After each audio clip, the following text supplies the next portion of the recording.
অবশেষে যাত্রা করলাম হরিদ্বারের উদ্দেশ্যে। এই জায়গাগুলো লাইন দিয়ে মানুষ বসেছিল, কারণ একটাই সেটা হলো কুম্ভ মেলার। না তার আগেও দেখা হবে, আমরা এখন দুপুরবেলা যে খাওয়া দাওয়া করবো, রাতে আমাদের পুরো ট্রেন জার্নিটা আমরা এখানে দেখাবো। এখানে এখন কিন্তু চলছে জোর কদমে আলু কাবলি বানানোর তোড়জোড়। কেমন হয়েছে ঘুমটা? আর এটাকেই হয়তো বলে প্রপার সার্ভিস। 28 ঘন্টা জার্নির পর হরিদ্বার। আমাদের ট্রেন হলো দুপুর 1টায়, আর সেটা রয়েছে হাওড়া স্টেশন থেকে কুম্ভ এক্সপ্রেস। তো এখন বাজে 10:30, আমরা বেরোলাম। চলো ভগবানের নাম নিয়ে যাত্রা শুরু করা যাক।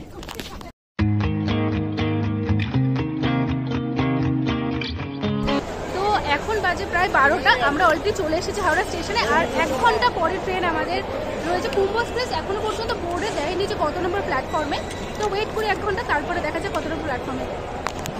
তো এখন আমরা রয়েছে হলো স্টেশনের ভেতরেই যে ফুড কোর্টগুলো থাকে, সেখানে ডমিনোস কাউন্টারে এসেছি এবং এখান থেকে ভাবলাম দুটো টিফিন, কারণ আমাদের 35 আওয়ার্সের জার্নি রয়েছে পুরোটা। তো খাবার দাবার স্টোর করে নেওয়াই ভালো, কারণ ট্রেনে কখন কি পাওয়া যাবে না যাবে কোনো ঠিক নেই। তো দুটো পিৎজাও নিয়ে নিয়েছি, তাই এখন আমরা এসেছি ডমিনোস কাউন্টারে। আর এই যে ইনি সব পেমেন্ট করছে। তো এই যে পিৎজাগুলো নিয়ে নিয়েছি, এখানে দুটো দেওয়া হবে হলো শুভ এবং অঞ্চলে, কারণ ওরা এত করে আমাদের জন্য, আর দুটো আমরা নেবো। আর এখানে তার সাথে কোল্ড ড্রিঙ্কসও নিয়ে নিয়েছি। পেমেন্ট হয়ে গেছে, থ্যাংক ইউ।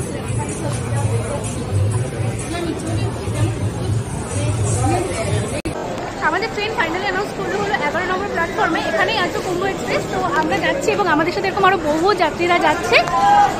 তো চলো ট্রেন যতক্ষণ আসে ওয়েট করা যাক। ফাইনালি কিন্তু হাওড়া থেকে দেরাদুন যাওয়ার কুম্ভ এক্সপ্রেস চলে এসেছে। তো আমাদের পড়েছে হলো B2-তে। তো সবাই লাগেজে উঠেই গেছে। আর এখন 12:55 বাজে, একটা যেহেতু ট্রেন, আর 5 মিনিট টাইম আছে হাতে। তো তার মধ্যে তাদের করে সিনেমাটিকগুলো নিয়ে নিই, যদি তোমাদের দেখি যে ট্রেনটা অ্যাকচুয়ালি কিরকম।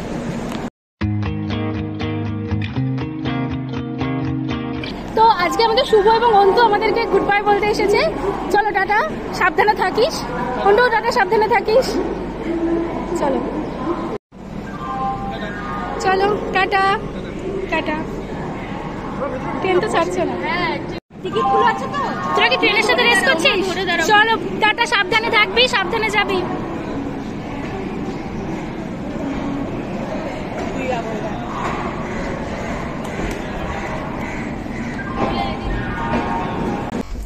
ট্রেন তো আমাদের ছেড়ে দিয়েছে। আমাদের যেহেতু AC 3 টায়ারে সিট পড়েছে, তো বেশ ভালো। আশা করি যে জেনারেল স্লিপারে যেটা পড়ে তার থেকে অনেক বেটার কন্ডিশনে আমরা যেতে পারবো। আর যেহেতু এত ঘন্টার জার্নি, তো ওই জন্য 3 টায়ারটাই বেশি আমরা প্রেফারেন্সটা দিলাম যাওয়ার জন্য। যদি শর্ট জার্নি হতো, 1 নাইটের জার্নি হতো, তাহলে জেনারেল স্লিপারে যাওয়া যায়, কিন্তু এত ঘন্টার জার্নির জন্য একটু ঠিকঠাক টিকিটটা নেওয়াটাই বেটার। তো ট্রেন তো ছেড়েছে, দেখা যাক। আশা করি যে মানে যেরকম টাইমিং, যে পরের দিন বিকেলবেলা 4টে, মানে 27 তারিখ বিকেল 4টের মধ্যে হয়তো পৌঁছবে, কিন্তু সেক্ষেত্রে শীতকালে কুয়াশার জন্য হয়তো লেট হতেও হতে পারে। তো দেখা যাক।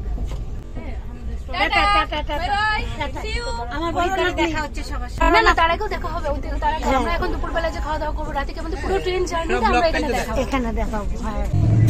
তো সবার মোটামুটি একটু খিদে পেয়ে গেছে, তাই আমাদের এবার দুপুরের লাঞ্চ খাওয়ার পালা। দুপুরের লাঞ্চ কথাটা কেমন না বাংলায়, আমরা এটাই বলি। লাঞ্চ তো দুপুরেরই হয়। যাই হোক, এখানে সুন্দর করে সাজিয়ে দিয়েছে। মামা চলো দেখি কি কি খাওয়া হয়েছে। এখানে ভাত রয়েছে, তার সাথে লাউয়ের ডাল রয়েছে। এত ঘন্টার জার্নি, পেটটাও ঠান্ডা থাকবে। লাউয়ের ডাল, তার সাথে হলো 2টো ডিম রয়েছে, আর আলু চিপস রয়েছে। সবাই খাওয়া দাওয়া করে নিচ্ছি। চলো।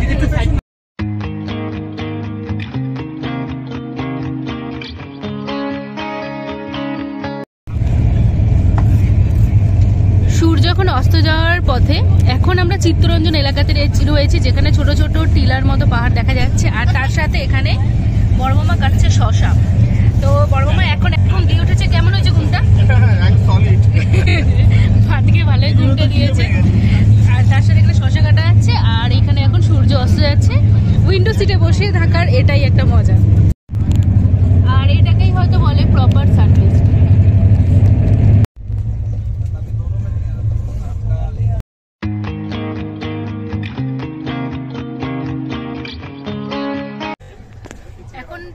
বাজে হলো রাতেরবেলা 9:30। সেই বিকেলবেলা তোমাদের সাথে দেখা হলো, তারপরে আবার 9:30। মাঝখানে বুঝতে পারছো অনেকটা টাইম কেটে গেছে অলরেডি। আর একজন আমাকে লাইট দিয়ে হেল্প করছে যে আমার ভিডিও করতে কোনো অসুবিধা এখন আমরা এসেছিল পাটনা স্টেশনে, পাটনা জাংশন। তো ভাবছিলাম নামবো, কিন্তু এত ভিড়, জেনারেল মানুষের লোটার এত ভিড় রয়েছে, তো আর নামবো না, নামার এক্সট্রা নাম্বার, তারপরে যদি উঠতে না পারি তারপরে আরেক কেলেঙ্কারি হয়ে যাবে, তো বসেই থাকি। স্টেশনের উপরে বেশ ভালোই ভিড় রয়েছে, তাই আজকে আর নামলাম না। এই যে প্রচুর লোকজন উঠছে, প্রায় 11টা বাজে, আর ট্রেনের অন্যান্য যাত্রীরা প্রায় ঘুমিয়েই পড়েছে, তাই আমরাও এখন ডিনারটা করবো। দেরি করে করছি কারণ বিকেলের দিকে এত বেশি ফল কিনেছি, আর স্ন্যাক্সও খাই, ফল খেয়ে আমাদের সকলের পেট ভরে গেছিল। তো এখন মামা ওদিকে খাবারটা বাড়ছে, চলো দেখি ডিনারে কি আনা হলো। রাতে ডিনার আমাদের পনির দিয়ে মা একটা করেছে মিক্স ভেজ, তার সাথে হলো রুটি।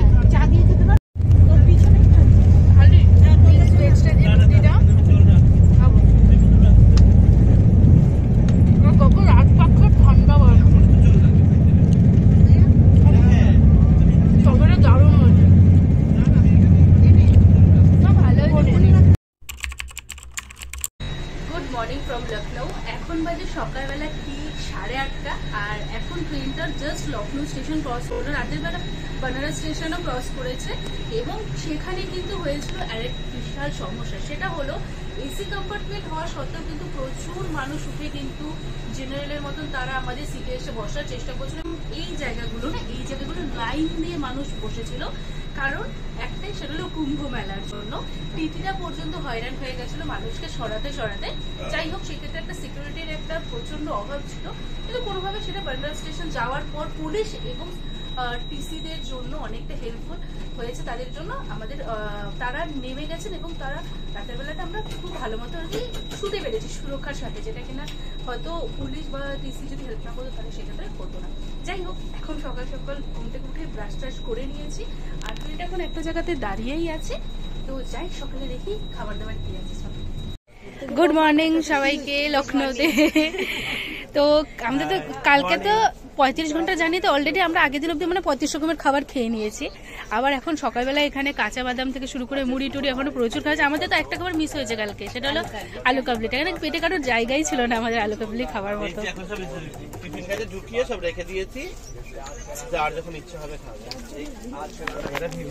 সকাল সকাল মা দিদা সবাই চা খেয়ে নিয়েছে, আমার এখন চা খেতে ইচ্ছা করছে না, শরীরটা সেরকম ভালো নেই, কিছু হালকা পাতলা খেয়ে।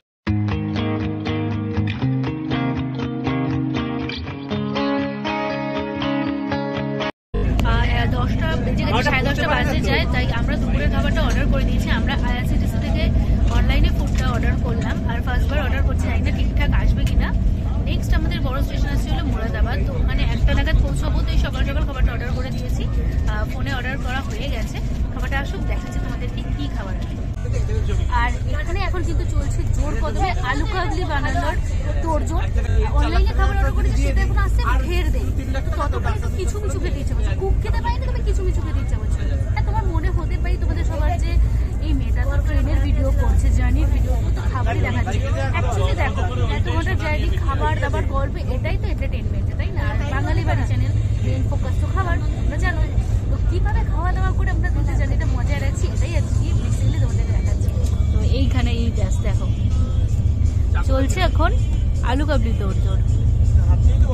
না না, দেখো আমরা এসেছি হনুমানের রাজ্যে, কতগুলো বসে আছে। জানলা খোলা থাকলে কিছু খাবার দেওয়া যায়, কিন্তু জানলা বন্ধ। ডাকলে শুনতে পাবে না, না কাছে তো শুনতে পাবে না ওরা। এই ডিলিশিয়াস আলু কাবলিটা দেখে আর কিছু বলার নেই। আর বাইরে এরকম কুয়াশা ভরা পরিবেশ, তার সাথে সর্ষে খেয়ে, তার সাথে ফ্যামিলির সাথে জানি, তার সাথে হলো এই আলু কাবলি, ব্যাস একেই বলা হয় হয়তো পারফেক্ট ফ্যামিলি ট্রিপ।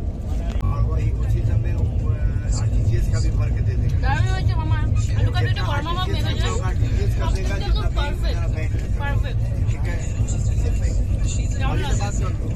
খুব সুন্দর হয়েছে। এখন আমরা আছি হলো বারেলি স্টেশন, আর সবে ভেবেছিলাম যে একটু নামবো, বাট ছেড়ে দিল ট্রেন। এই বারেলি স্টেশনে এত গান, এত গল্প, এত মুভিজ, সেই বারেলি স্টেশনে আমরা টোটাল ছাড়।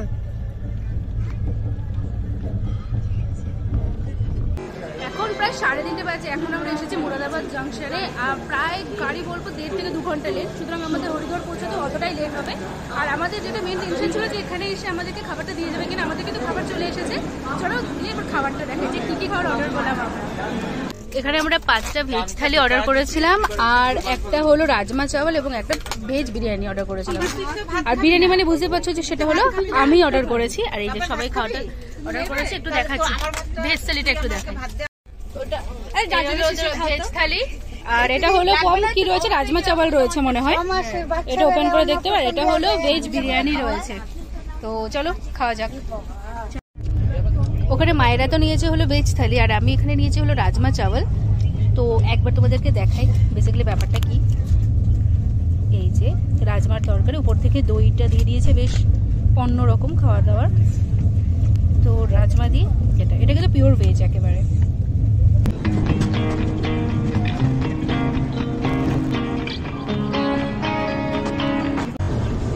দূরে ওই কুয়াশার মাঝখানে পাহাড় দেখা যাচ্ছে, আর আমাদের ট্রেন ধীরে ধীরে ঢুকছে হরিদ্বার জংশনে। এই নিয়ে আমার সেকেন্ড টাইম হরিদ্বারে আসা, হরির কাছে আসা। ওই যে দূরে দেখা যাচ্ছে কুয়াশায় মোড়া পাহাড়।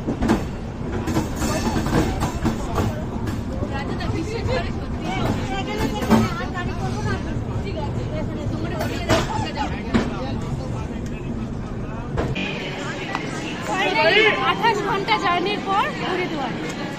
তো এখান থেকে ডাইরেক্ট আমরা যাবো হলো হোটেলে। হোটেলটা যতদূর জানি যে স্টেশনের কাছাকাছি কোথাও নেওয়া হয়েছে, কিন্তু কোথায় জানি না। চলো হোটেলে গিয়েই আজকে ভিডিওটা শেষ করছি।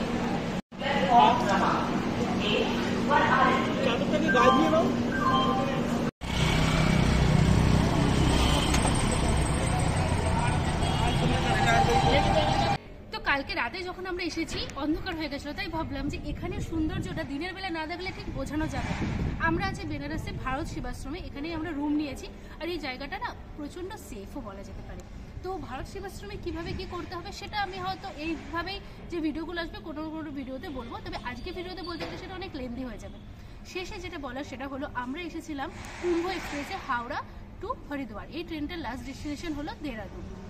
এই কুম্ভ এক্সপ্রেসে আমরা এসেছিলাম হলো এসি 3 টায়ারে, যেটার প্রাইস পড়েছিল 1700 সামথিং, মানে 1700 থেকে 1800 টাকা পার পার্সনে এসি 3 টায়ারে। এটার স্লিপারের দাম হলো 685 টাকা মতো, 650 থেকে 700 টাকা পড়বে হলো স্লিপারে পার পার্সন। তো এই ট্রেনটার টাইমিং হলো হাওড়া থেকে দুপুর 1টায় ছাড়ে, এবং সেটা মোটামুটি 28 ঘন্টা বা 26 ঘন্টার মতো লাগে যেটা হরিদ্বার পৌঁছাতে। আমাদের ট্রেনটা 2 ঘন্টা লেট ছিল, তাই 28 ঘন্টা লেগেছে। এক্স্যাক্ট এটা লাগে 26 ঘন্টা, মানে বিকেল 4টে নাগাদ এটা পৌঁছায় হলো হরিদ্বারে। আজকে ভিডিওটা এখানে শেষ করছি। আশা করি এরপরে আমাদের যে জার্নি ভিডিওটা সেটা তোমাদের সামনে যতটুকু সম্ভব ভালো করে তুলে ধরতে পারবো।